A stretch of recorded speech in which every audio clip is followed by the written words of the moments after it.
This is called the Capgras delusion, caused by a number of different possible factors such as head trauma or pre-existing mental conditions. Capgras delusion is a relentless disorder that is more than capable of tearing a once manageable home life into chaos. Sufferers find themselves unable to trust people they once loved so dearly. The disorder was discovered in 1923 and named after Joseph Capgras, a French psychiatrist. This woman's delusion went far beyond the belief that her husband had a double. In fact, Madame M believed that her husband had numerous imposters, which would sometimes step in to replace another whenever he left the room. At the time of her examination, she had claimed to have over 80 husbands, all of which were different from each other in ways only she could identify.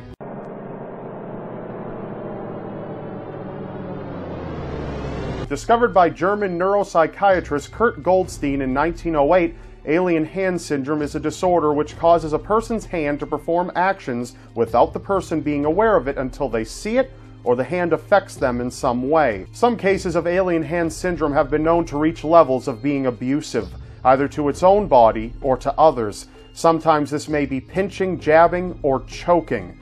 Sometimes the abuse is more sexual and can land the sufferer in hot water if the hand decides to grope someone standing nearby. But while this disorder may seem a bit humorous to some, it couldn't be further from it. Those who suffer with this condition struggle every day to conquer a disorder with no cure.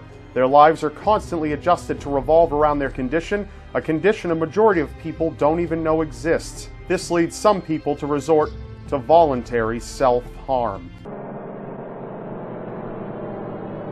Luckily for us, walking corpse syndrome doesn't turn anyone into the living dead, but if you were to ask someone suffering from it, they'd insist otherwise. A person with walking corpse syndrome may in truth be very much alive, but in their own minds, they believe that they are dead.